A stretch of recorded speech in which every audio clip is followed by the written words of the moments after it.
L'événement majeur, que dis-je, le plus important de ce mois de mars, tant au niveau national et même au niveau international, est la célébration en ce 8 mars de la Journée internationale des droits de la femme. Cette Journée internationale des droits des femmes trouve son origine dans les manifestations de femmes au début du XXe siècle en Europe et aux États-Unis, réclamant de meilleures conditions de travail et le droit au vote. C'est en 1975, lors de l'année internationale de la femme, que l'Organisation des Nations Unies a commencé à célébrer la Journée internationale des femmes le 8 mars. C'est aussi une occasion de mobiliser en faveur des droits des femmes leur participation à la vie politique et économique.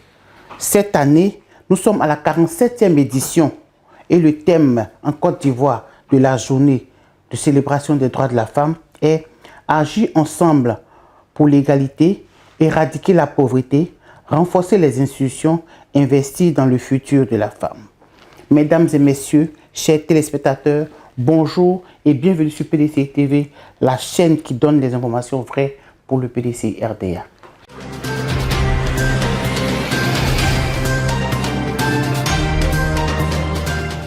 Pour cette journée, et afin d'analyser la situation des droits des femmes, PDCI TV, votre chaîne préférée, reçoit sur son plateau une dame, Madame Rose Kofi-Névry. Bonjour Madame. Bonjour Madame. Et merci d'accepter notre invitation. Chers téléspectateurs, notre invitée est experte, consultante et formatrice en genre et développement à la chaire UNESCO, aux femmes et développement.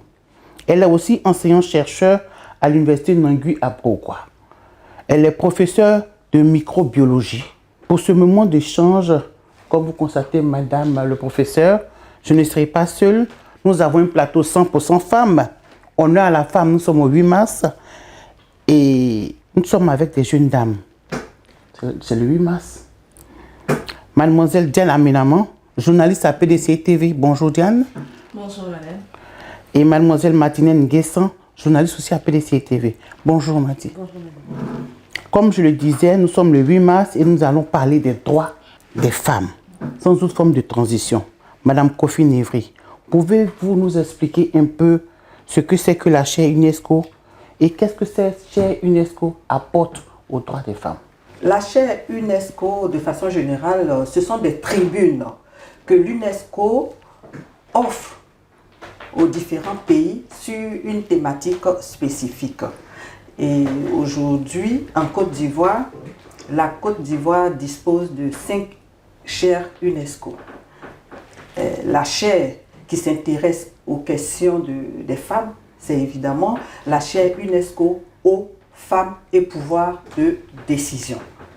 La chaire UNESCO aux femmes et pouvoir de décision a été octroyée à la Côte d'Ivoire à travers les résultats des travaux de Madame la ministre Euphrasie Kwasi Yao sur la co-gestion des pompes hydrauliques villageoises.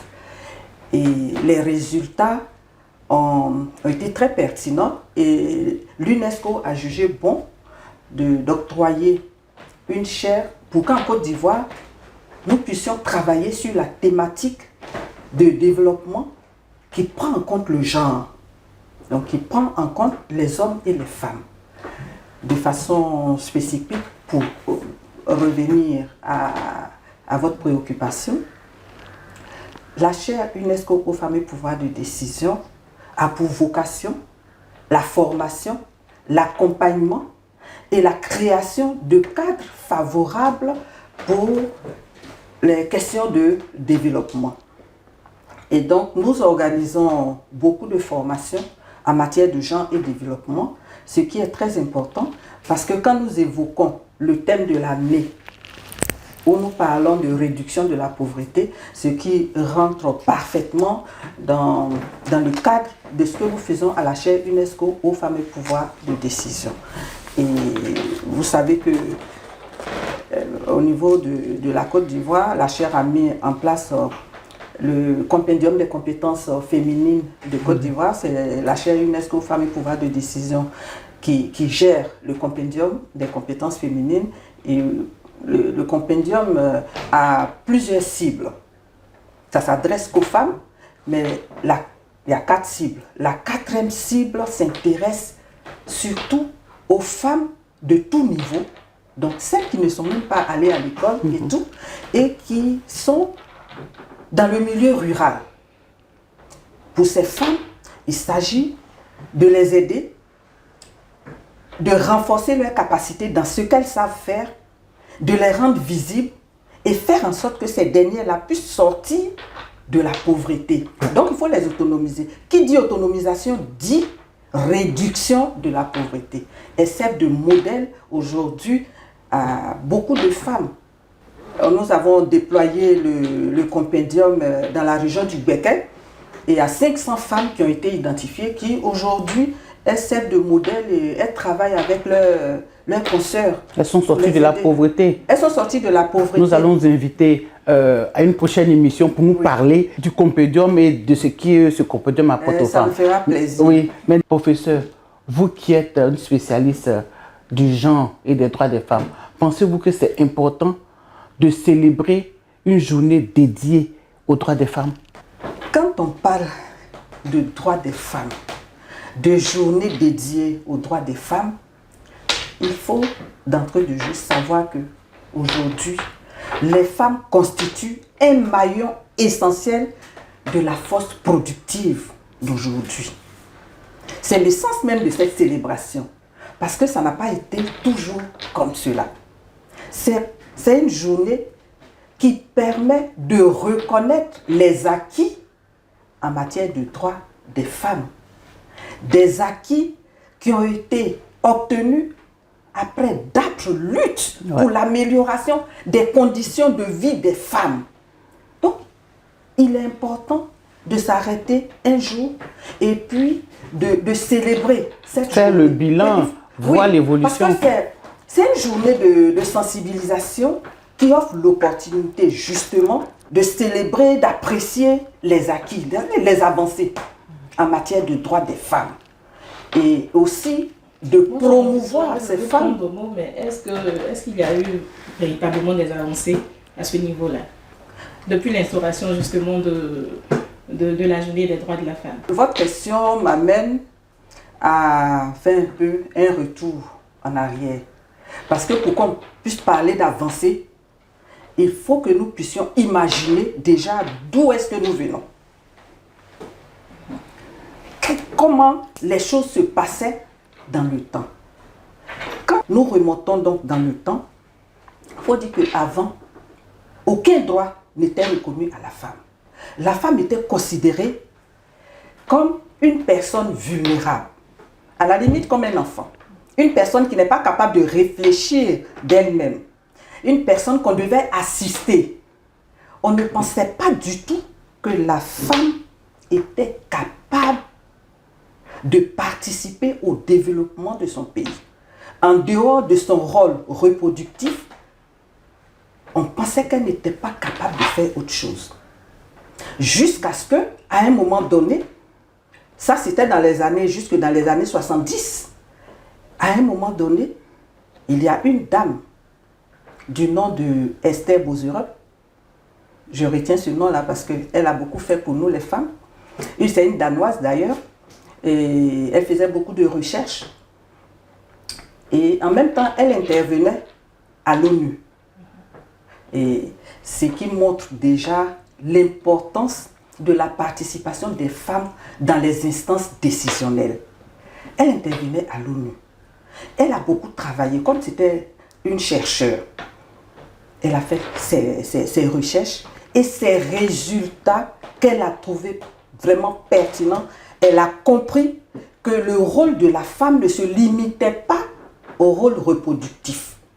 Elle a compris que la femme, elle travaillait également pour participer au développement de sa nation. Donc, comme on le dit, les femmes aiment beaucoup parler. Elle a certainement beaucoup parlé à l'ONU, c'était surtout en 73 et tout ça. Et là-bas, elle a relevé tous les mécanismes d'occultation, d'assignation, d'exploitation de la force de travail féminine. Et à un moment donné, aux Nations Unies, les gens ont dit, écoute, On pense que la femme est capable de faire aussi comme les hommes.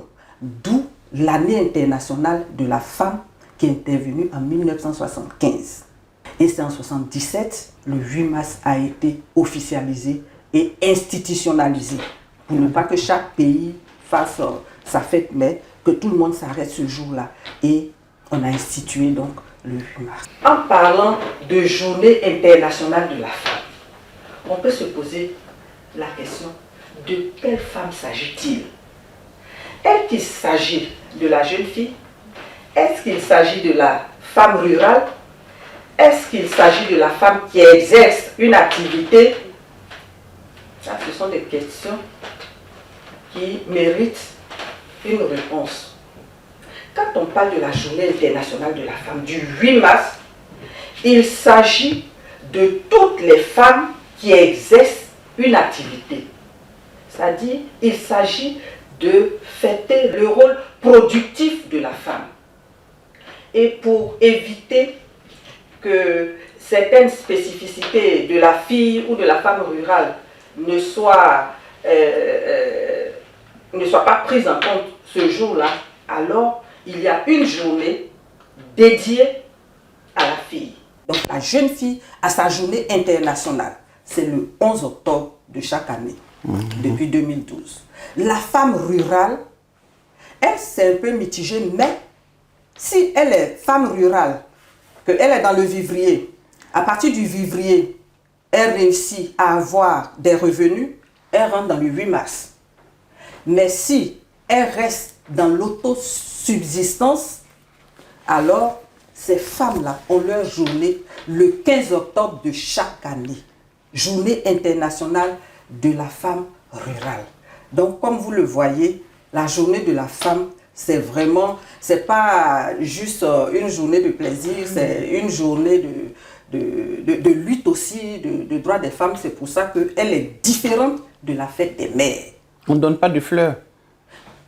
Bon, je ne connais pas le sens des fleurs, mais la journée pour la fête des mères, on peut donner des fleurs. Parce que c'est le rôle reproductif et le triple rôle de la femme qu'on célèbre le jour de la fête des mères. Mais le 8 mars, non, les droits des femmes, elle n'avait pas le droit de travailler. Aujourd'hui, elle travaille. Aujourd'hui, elle a des acquis. Donc, c'est ce que nous célébrons le 8 mars. Mais professeur, depuis 1975, est-ce qu'il y a eu des avancées remarquables depuis l'instauration de la Journée internationale des femmes? Et est-ce qu'on peut avoir des chiffres? Bien sûr, bien sûr, bien sûr. Il y a eu des avancées. Je vais vous présenter quelques chiffres tout à l'heure.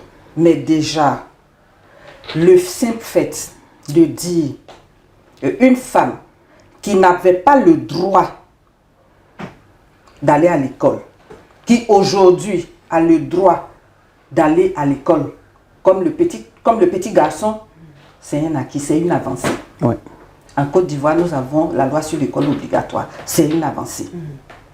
Une femme qui n'avait pas le droit d'ouvrir un compte en banque sans l'avis, c'est-à-dire sans l'autorisation de son époux, aujourd'hui, il faut qu'on rappelle un peu cela.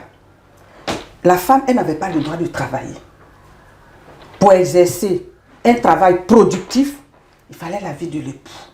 Elle n'avait même pas le droit de gérer ses propres biens.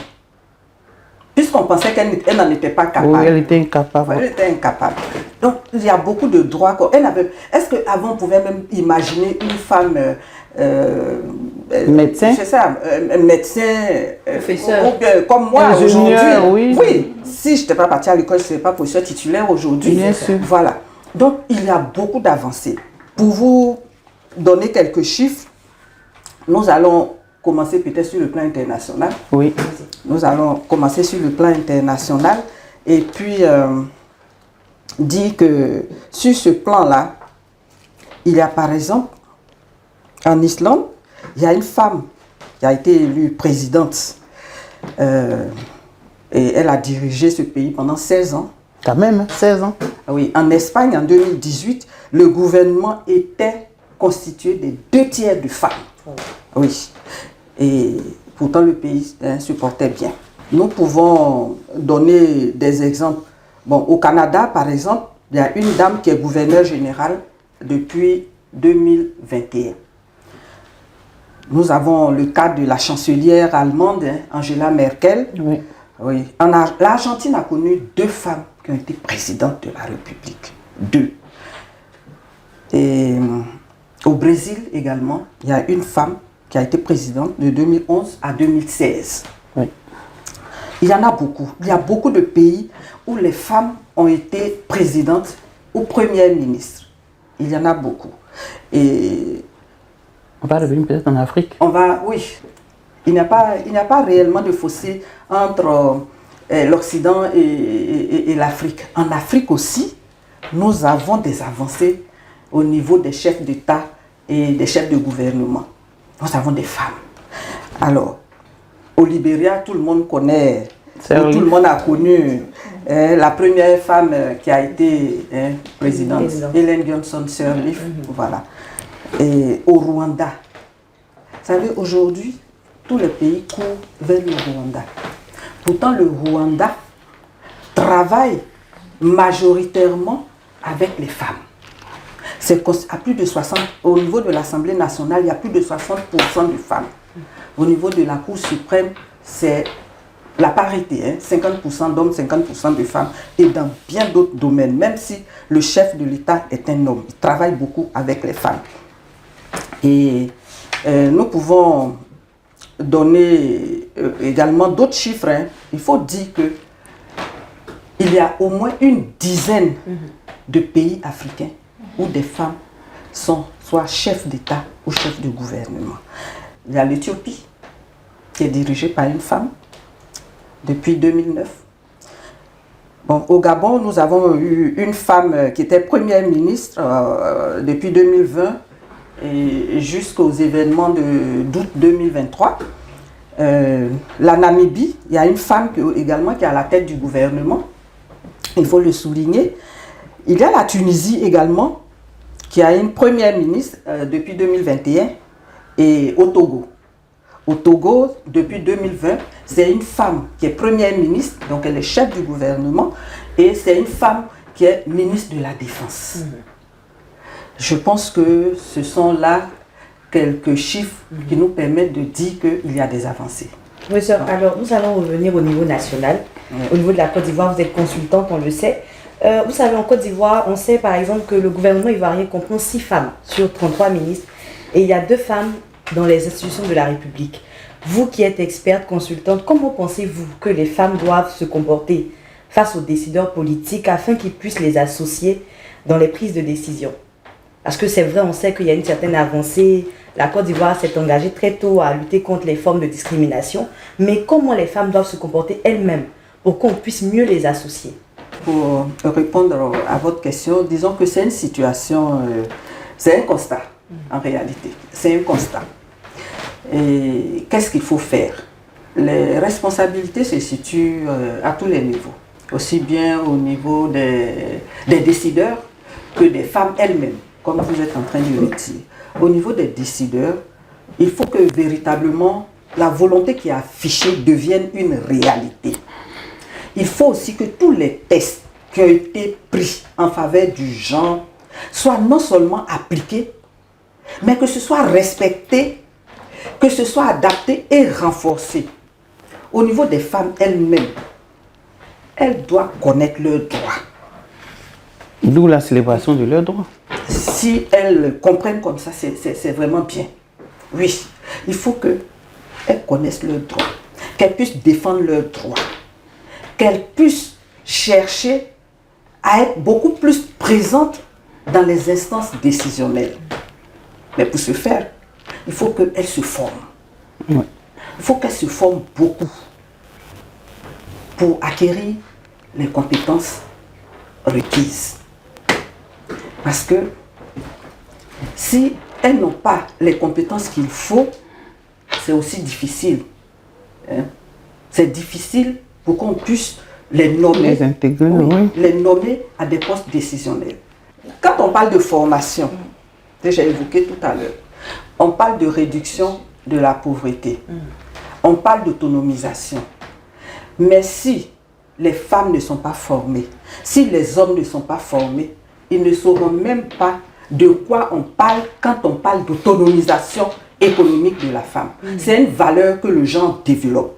Aujourd'hui, on entend, bon, ça et là, on va donner des prêts, peut-être aux femmes, pour une activité génératrice de revenus et tout ça. C'est très bien. Alors, on pense que si on a donné un peu de moyens financiers aux femmes pour qu'elles puissent exercer une activité génératrice de revenus, à partir du moment où elle a ces revenus-là, elle est autonomisée. Mais non. L'autonomisation dont on parle, il y a plusieurs niveaux. Il y a 5 niveaux. Le fait d'avoir de l'argent pour exercer une activité, on n'est qu'au niveau 2. C'est le 2e niveau. Donc, c'est déjà bien. C'est un grand pas. Mais il faut aller au-delà parce que ce n'est pas stable. Voilà. On pourrait avoir les 5 niveaux de l'autonomisation, moi ça m'intéresse. Le premier niveau, c'est le bien-être. C'est vraiment le bien-être. Le 2e niveau, c'est l'accès. Le 3e niveau, c'est la prise de conscience. Le 4e niveau, c'est la participation. Et le dernier niveau, c'est le contrôle. Parce que si tu n'as pas le contrôle, il y a beaucoup de... Tu peux bâtir des activités qui peuvent chambouler du jour au lendemain. La formation se trouve où dans ces 5 niveaux? La formation se trouve où? L'accès. L'accès. Il faut avoir l'accès à la formation, à l'éducation. Et aussi, il faut que les femmes elles puissent saisir les opportunités qui s'offrent à elles. Parce que parfois, il y a des opportunités qui s'offrent à elles, mais par manque de confiance. Donc, il faut qu'elles se fassent confiance. Par manque de confiance, parfois, elles refusent. Et parfois aussi, compte tenu du rôle reproductif, puisque c'est elle qui est en charge de ce rôle-là, ça fait qu'il y a des nominations qu'elles refusent. Parce qu'elle ne veut pas peut-être aller à l'intérieur du pays, se séparer des enfants, de l'époux. Bon, il y a un certain nombre de facteurs qui font que ce n'est pas toujours évident pour la femme. Mais aujourd'hui, la femme, elle est capable d'être dans les instances décisionnelles. Professeur, j'ai envie de rebondir sur la question du matin pour vous demander, est-ce que vous ne pensez pas que le non-respect ou bien la non-implication des femmes dans les instances de décision est un manque à gagner au niveau sociétal? Bien sûr, bien sûr. Et c'est pour cette raison d'ailleurs que l'approche genre et développement existe et que nous devons utiliser l'approche genre et développement. Parce qu'un pays est constitué de deux genres, si je peux m'exprimer comme ça, c'est-à-dire de 2 sexes, les hommes et les femmes. Mais un pays ne peut pas aller au développement en se penchant sur un seul des sexes. Donc en étant unijambiste. Il faut que les 2 jambes se mettent ensemble pour pouvoir marcher de façon harmonieuse et conduire ou porter le pays vers le développement. Et c'est pour cette raison qu'on dit que promouvoir le genre, c'est un moyen pour bâtir des économies justes et prospères. Avec la femme, c'est la complémentarité. Nous parlons d'égalité de genre, mais il s'agit d'égalité de droit. Il s'agit d'égalité de droit. Et donc, la femme, elle est complémentaire.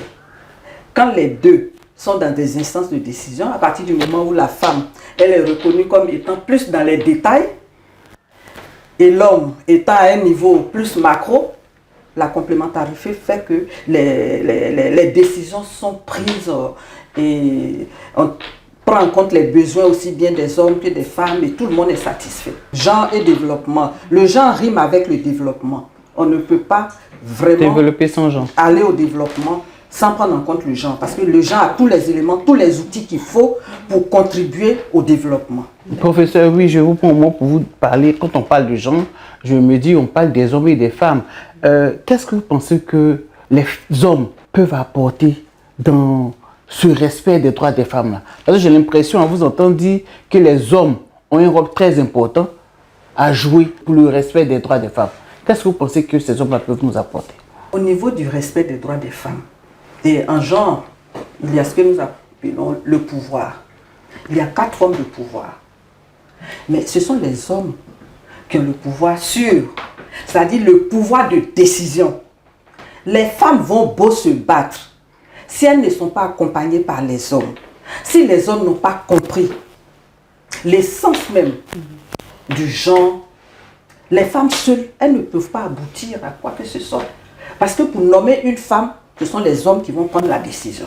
Pour n'importe quelle décision, ce sont les hommes parce que les femmes ont accusé beaucoup de retard et ce sont les hommes qui ont été au devant, qui ont été éduqués, donc qui occupent un certain nombre de postes. Il faut absolument que les hommes accompagnent les femmes pour que les questions du droit des femmes puissent connaître des solutions vraiment idoines. Il faut un changement de mentalité. C'est ça.